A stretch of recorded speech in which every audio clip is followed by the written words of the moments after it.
everyone, welcome to today's video. And before you say economics is boring, hear me out. This will not be like a usual textbook.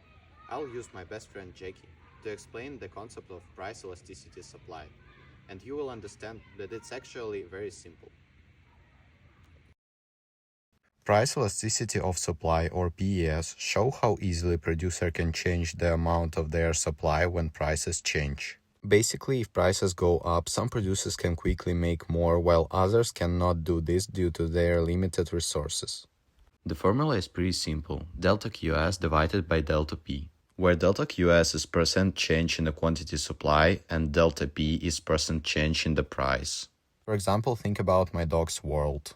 When the price of dog toys goes up, the factory can make a lot more right away. They have machines, materials, and worker ready, so supply increase fast. That means that's elastic supply and it's flexible. But when the price of my dog's favorite treat goes up, the factory cannot instantly make hundreds more. They need more ingredients, time, or workers. That's inelastic supply and it's harder to change. So PES basically measures how fast and how much producers can react to the price changes. High PES means that it's easy to increase supply. Low PES means that it's hard to increase supply. It all depends on how quickly production can adjust, just like how fast I can respond when my dog wants more treats. Now let's look at what affects price elasticity of supply, or why some products are easier to make more than others. Here you can see a few key factors of this. First is time. The more time producers have, the easier it is to increase the supply. If my dog's treat company has a week, they can't make much more, but if they have a few months, they can make plenty. Second is availability of resources. If materials are easy to find, supply is more elastic. Dog toys just need rubber and fabric, which are everywhere. Third is storage ability. If product can be stored, producers can respond faster. Fourth is spare capacity. If factories have free machines or workers, they can ramp up production fast.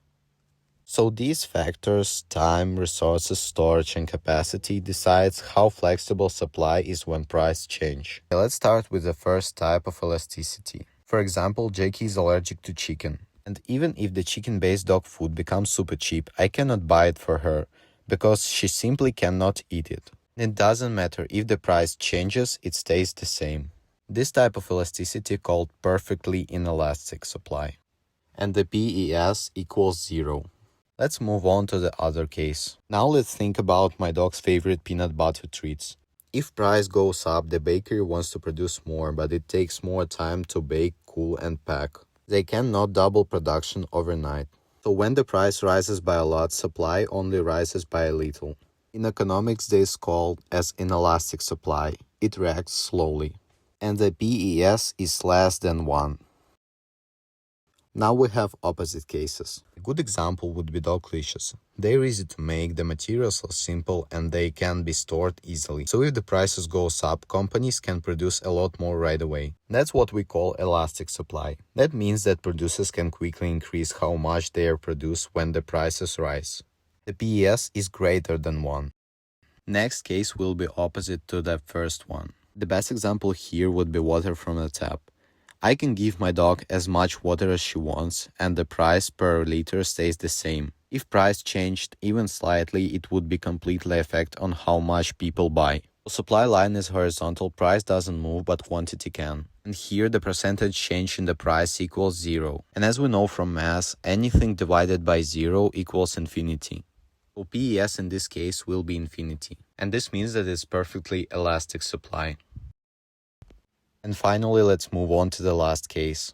As we all know, nothing in our world is perfect, so technically this case is impossible, but I'll tell you about it. Say the price of dog tennis balls goes up by 10%. Factories respond by increasing supply by 10%. It's balanced and the supply react evenly to the price change. So this is called unit elastic supply.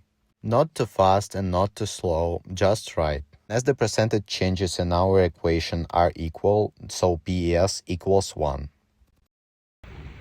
That's price elasticity of supply, explained through the Jackie's world. She helped us to understand that economics in our life is fun, relatable, and simple. Thank you for your attention, and don't forget to give some love for your pets today.